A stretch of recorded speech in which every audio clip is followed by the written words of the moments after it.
This is Dr. Rabbi Larry Hirsch. Stay tuned. Taped with Rabbi Doug is next. We're gonna see Rabbi Doug. We're gonna see Rabbi Doug. We're gonna see Rabbi Doug on your TV tonight. But Daddy, I want to watch Monday Night Football. Forget about Monday Night Football. There's no other thing we're going to watch on Monday but Rabbi Doug. Yeah, Rabbi Doug on TV tonight.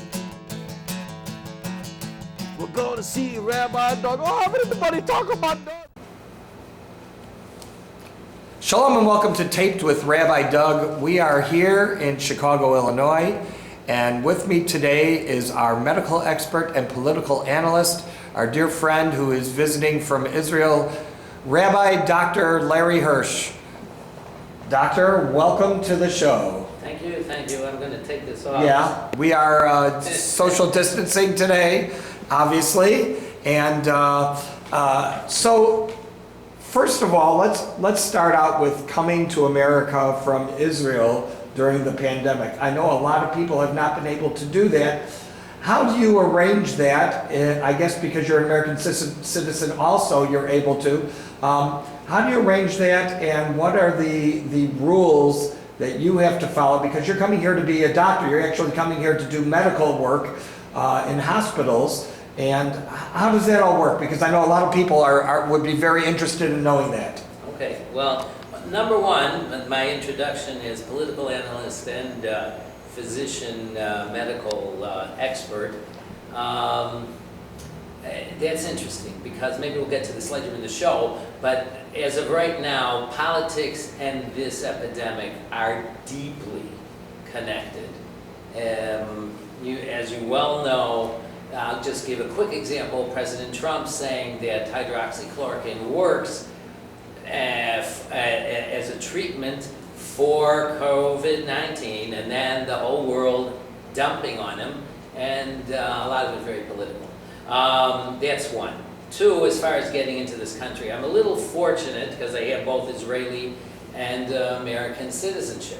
So as an Israeli, I can get back home tomorrow because nobody from the rest of the world can get into Israel except for exceptions, seminary students and yeshiva students. And that is not only sort of spiritual rabbinical, but it's economic, because if you have a yeshiva with 100 guys from the United States of America, you've got a $2 million a year business, and a lot of Israelis depend on that. The guy, the rabbanim who teach at the yeshiva, the guy who caters the food for the yeshiva, all down the line, they take kids on tiyulim tours over the country.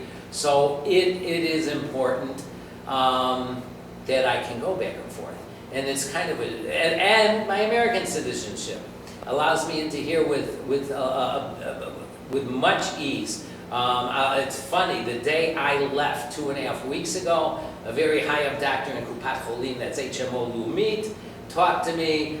We want to ship a guy for some sort of transplant surgery to America. I can't go, I'm not an American citizen, they need a physician to go with them.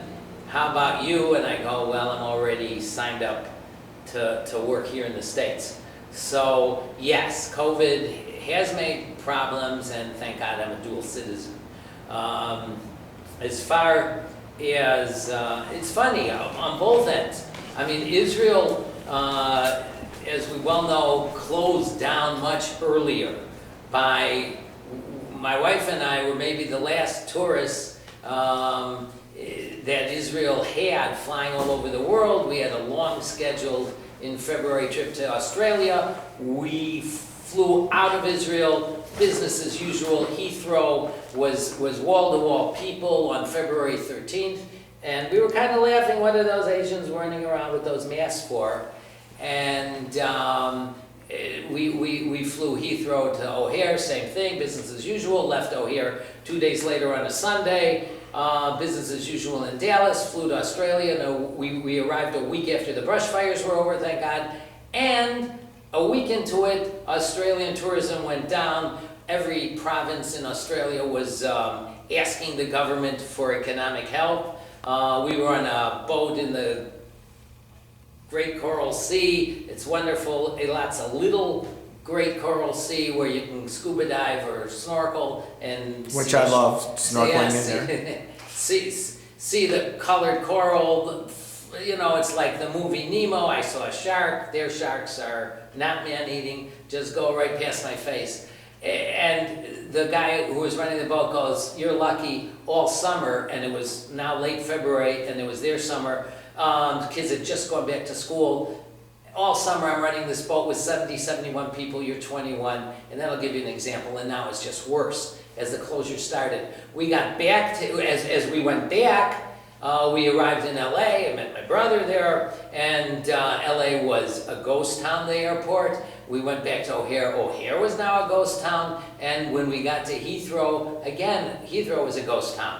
Unfortunately, somebody on our plane from Heathrow to Israel 10 days later got sick with corona, and I ended up with 4 days of isolation, and then later came back to America, worked in late March, and that's an interesting story, because when we got back to Israel was March 5th, Wednesday or Thursday. By March, they had already announced March 8th, the gates are closed, nobody from the world is coming into Israel without Israeli citizenship, without the exceptions, and some of my neighbors gave me a hard time because I was walking around Thursday, Friday, Shabbos, and I go, "Listen, the law doesn't go into effect till tomorrow. I don't have to go into quarantine, and I arrive Sunday, yes."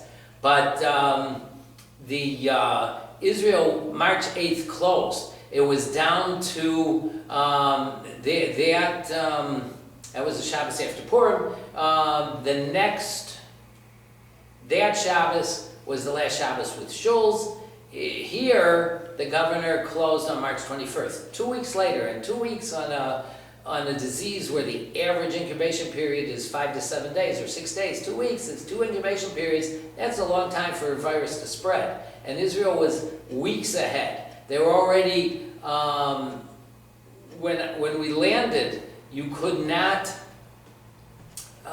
you can go out of your house. What happened here almost 3 weeks later happened there. You couldn't go out of your house except to the grocery store, see the doctor, go to the pharmacist, and you were allowed 100 meters down the block.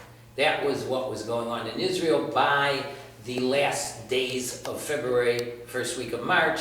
And that hit, Governor Pritzker put that into effect Shabbos afternoon, March 21st at 5 p.m. So the first week, I want you to look, the first week of March, I was in Washington, D.C. with 18,000 people supporting Israel at the APEC conference.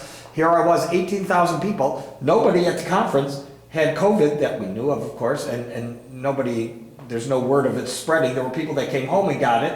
And the famous one, the head of Hatzalah, right, Beer, right, Eli and that was Beer, afterwards, right? Eli Beer, Miami. very sick, and now he's better. No, they don't think he got it there. They think that he got it afterwards. I understand, but the issue was that Purim was a week later. By March 22nd, he was already on a ventilator. Yeah. That everybody thinks that most of the people that got it during Purim with the dancing and the crowding together and celebrating Purim together. Thank God we didn't get it here at that time.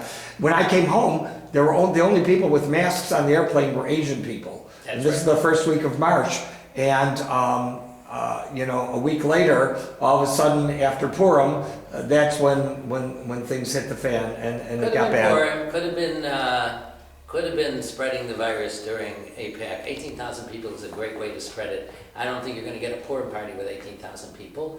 It's a good theory. I mean, a show with 100, 150, compare that to a crowd of 18,000 people. Hard to know. Especially, originally, I was reading the Tribune from back in Israel. At the end of February, they were saying they were the first cases in Illinois, and then 2 months later, an article came out, no, possibly as early as the first week of January, the first cases could have been in Illinois.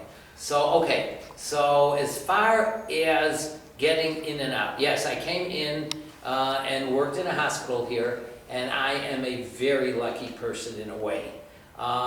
Nobody asked me, by the way, but the last week in June, I went into Dasa Hospital, where I officially retired at the end of May of 2019, but I'm still there at least once, usually twice a week, rounding with residents in the and students in the ICU, dropping in on the emergency room where I did most of my work. So Hadassah, by mid-April, I believe, announced a program where they were going to do maybe the first week of May, they were going to do serum antibodies against coronavirus.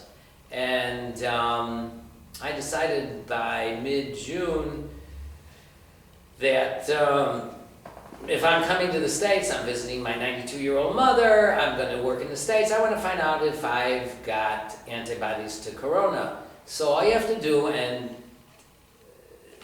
dial a number, *3811 in Israel, and you get Hadassah. And I set up at the time for 3 days hence. People kept doing it more and more, so it ended up 6 days, I think, that you 6 days wait. 3 days hence, come in, draw your antibodies. It was kind of a joke. On the way to the labs, my travel agent had said, don't set foot in the departments for 2 weeks before you leave. Actually, the medical ICU has not had an active COVID patient. They had a separate ICU for COVID, and the recovering COVIDs who were intubated and very sick did come only after they were nasal swab twice negative. So nobody with COVID ended up in that Which ICU. is the same here. People are considered not negative until they're swabbed twice negative. Right, so I am on my way into the lab, 2 ICU docs and 1 ER nurse. What are you doing getting your antibody test? Nobody's proven it works, and blah, blah, blah, and we'll go into that. And they were kind of laughing. I go, look, I'm visiting my mom. I want to be sure I can walk into that house. And sure enough, the next day, they said it'll take 72 hours to get the results. The next day, you're positive in a decent titer. The titers go from 1 to 100, and mine is 20. And less than 10 or less is negative, so I have a decent titer. I actually got a phone call from a laboratory infectious disease MD 3 days later. We want to do you in 3 months and see which way your titers go and that kind of thing, and we'll talk about the titers. So you have the antibodies? Well, yes, so that made my life much easier, although nobody in Illinois asked, nobody in the hospital I went to asked, and I was 100 miles south of here in Watsika, Illinois. But at that point, basically, and I'll discuss this more, I told my wife, I'm wearing this mask only for marit ayin purposes. In other words, people will say, hey, that physician's wandering around without a mask. But we'll get into this, but there's no question those antibodies are protective, and we'll talk about this. There is no Protective for you and for other people from you. There is no upper respiratory infection that you get antibodies to, and this is from Dr. Ben Katz, a quote, infectious disease at the Children's Hospital here, what used to be Children's Memorial, I forget the name, Lurie. There is no respiratory virus for which the antibodies are not protective. There are certain diseases where you can make antibodies that aren't protective, but the body doesn't waste its time making antibodies that aren't protective. And that became a story just last Monday, 6 days ago, because the Israeli Minister of Health, Edelstein, got involved, and he made a stupid mistake, in my opinion. Hadassah was making a lot of money and charging a lot of money for this test. As an ex-doctor, I should have had a 10% break. I walk in, it's 510 shekel. I knew this. 510 shekel is around $140 to get the test. Well worth it, in my opinion. But for my peace of mind to know I'm not infectious, I'm not in any risk to work, I'm not going to infect somebody else. So so I'm at the desk with 2 secretaries, and one goes, oh, he's entitled, and the other, of course, argues, no, he's not entitled. He stopped working a year ago. He retired a year ago. So I did not get my 10% break on the price. But the Minister of Health last Monday put the screws on Hadassah Hospital. Professor Rothstein is the CEO of Hadassah. Very smart man, been there, turned around a deep financial crisis at Hadassah. Hadassah built 10 years ago a $1 billion building, a whole complex, and went into deep financial straits because the Hadassah ladies are dying off. America isn't what it used to be. And so there was no money for that building. And so the Minister of Health said, you can't, oh, by the way, in the meantime, since Hadassah started in the last 2 months, 2 weeks ago, now it's 3 weeks ago, announced that Kupat Cholim Klalit, which is the biggest one, the HMO in the country, and Maccabi, which is second, very big, they're going to do antibodies. Now, in truth, one of my sons tried to get antibody testing, and it wasn't easy, and up till now, his doctor has not approved it, which I'm a little upset about because my son did get sick, mystery disease. Fever, belly pain, surgical abdomen, had his appendix taken out because... But wasn't positive for COVID. Was negative once, nasal swab, which doesn't mean a lot. High fevers for almost 3 weeks. And then after being sick for 4 or 5 days, hepatitis. And mystery disease, in my opinion, any mystery disease right now is corona, is COVID-19, but I can't get him antibody tested. But, so the Minister of Health said, you can't charge for this, you can't do this, and it's violating our policies. You're turning this into one health system for the rich and one health system for the poor, which is total baloney, because it already exists. In Hebrew, it's called refuah pratit, private medicine. In other words, if, heaven forbid, a good friend of mine, ex-head of the University of Massachusetts Dental School, had a cataract. He's Olav Shalom, passed away about 6 months ago at the age of 94.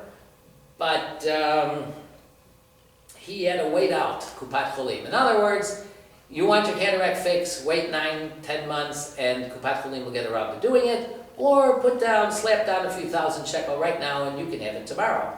And that's the way refuah pratit works, although about 5, 6, 7 years ago, one of the medical students told me it's not refuah pratit, private medicine, it's refuah piratit, which means pirate medicine. So you get the message. So it already exists. So it was baloney, but the Ministry of Health said, you will get a big fine if you continue your testing, which was ridiculous. And I don't know if it's still going on. I tried to call star 3811 today, and I called after they had closed. You can try it, listeners, and see if it works. But that's what's going on in Israel. Now, as far as those antibodies go, serum antibodies are made by the body against corona. If somebody's infected, they generally will make antibodies if they recover. And that's why, why Hatzalah here in the Chicago area was testing people, why you can collect people's serum and take the antibodies out, or give the whole serum to a patient who's very sick, and it has helped people. You can do other things with people's plasma, just off the cuff. You can do what's called plasmapheresis. When the patient's super sick, they're having this immune storm, this cytokine storm, where the whole body's immune system is so revved up, it's pouring out all these chemicals that are doing no good to the body and causing inflammation in the lung and everywhere else, heart, blood vessels. You can plasmapheresis, remove the guy's serum and try to remove those bad things that are poisoning him. Cytokine storm, by the way, isn't unique to corona. It happens in certain oncology patients, cancer patients who are getting biological therapy, and sometimes those patients are given antibodies against their immune system, steroids, antibodies, and dexamethasone seems to work, by the way. It's a steroid. It seems to work in COVID-19. So as far as the antibodies go, the body makes antibodies. Is the person protected against the second infection? I would probably say 99% yes. I've talked to Ben Katz, dad infectious disease guy. I've talked to a couple of infectious disease people, Fred Arnsberger in Hadassah. Yes, they're protective.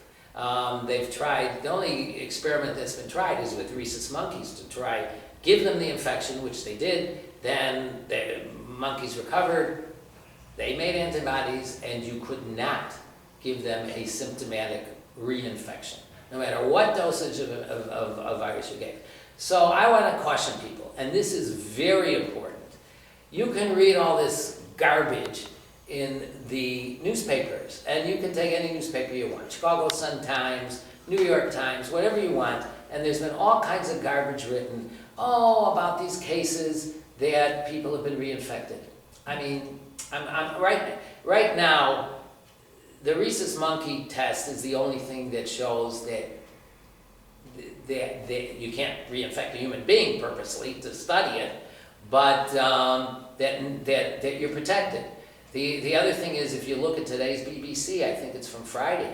Again, it's a news outlet, but they quote the rhesus monkey thing, and that there is no well-documented case of reinfection with corona. All the early reports were either bogus or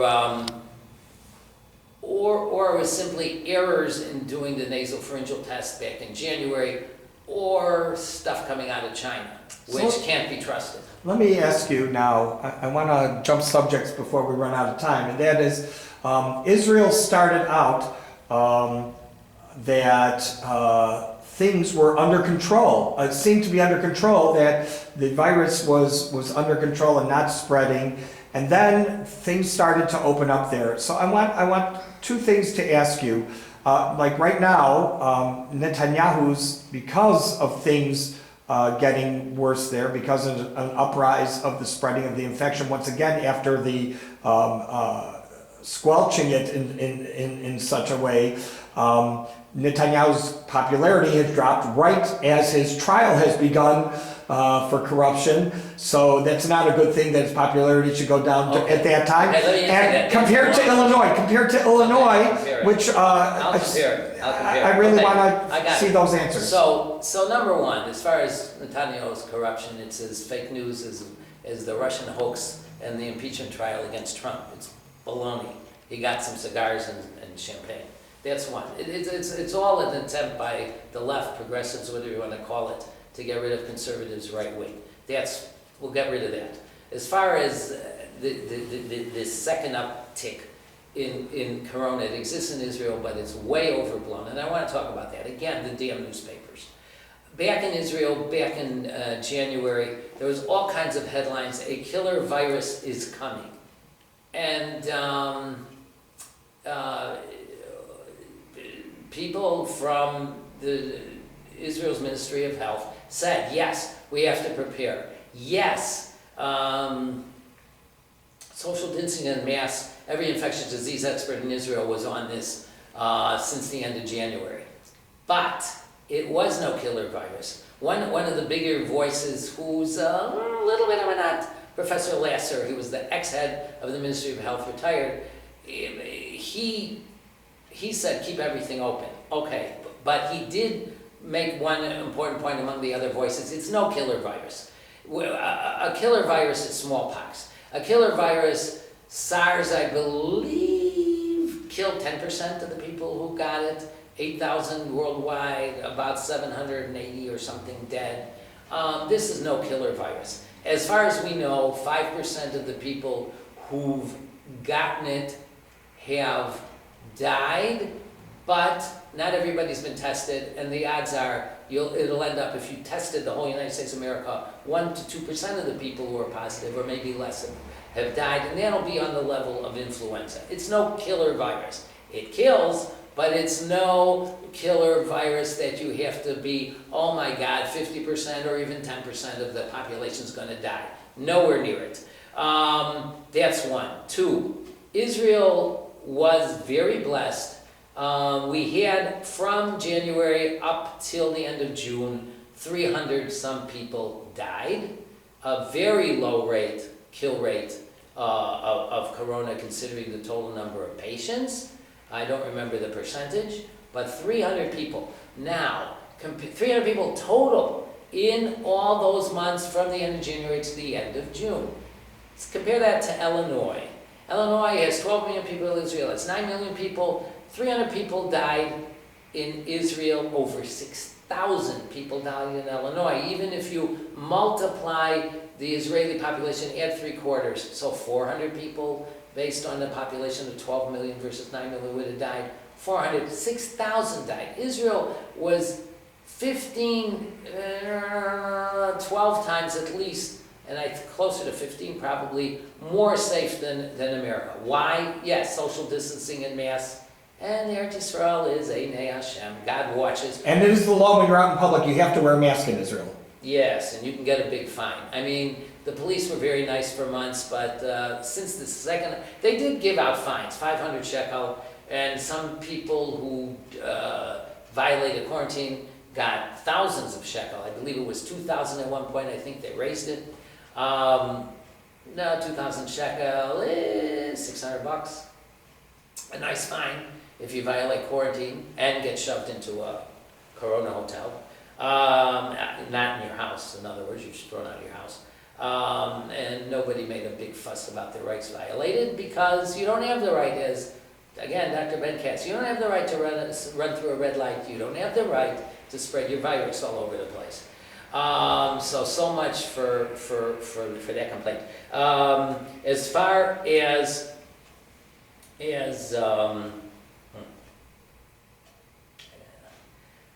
Illinois. Illinois. So the second uptick in Israel. Since, I have the figure here, 331 people had died as of July 4th. The rate in the last week in Israel, for that week, 1.7 people through June died. Okay, that picked up to the rate of about 3.5 in July. 331 people had died in Israel by July 4th. By July 19th today, 406. That's in the last 2 weeks, an average of 5 a day. Way more. But Illinois' peak was 197. By last week, the week before last week, anywhere between 18 and 30 were dying. Illinois right now, the last few days, is between 18 and 25. They had one day down to 8. Israel had one day down to 0 by the beginning of June.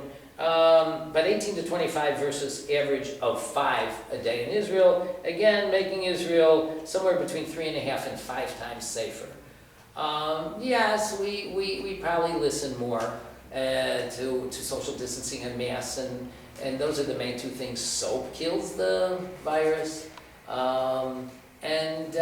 So, send your kids to Israel. As far as people being worried about the mutations, so far there has been a minor mutation from the Chinese virus to the same viruses all over the world. That's the one they're making a vaccine against. So mutations haven't been a factor. You can read a Science article from Friday where the mutation maybe makes it spread 1.2 times.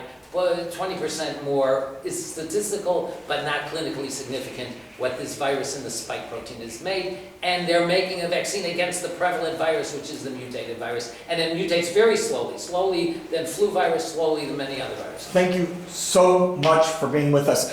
Rabbi Dr. Larry Hirsch, our medical expert, our political analyst, and thank you for being with us whenever you're in the States. We appreciate it. Want to welcome all of you once again to the show, and thank you for being with us. Remember, you can check out our website, www.tvrabbi.com. You can also see former shows on the web with Dr. Hirsch, and our email address, info@tvrabbi.com. If you have any questions for him or for us, send them. I'll forward them on to him. I know he'll get back to you. Hope to see you next time right here on Taped with Rabbi Doug. Shalom, everyone. Bye-bye.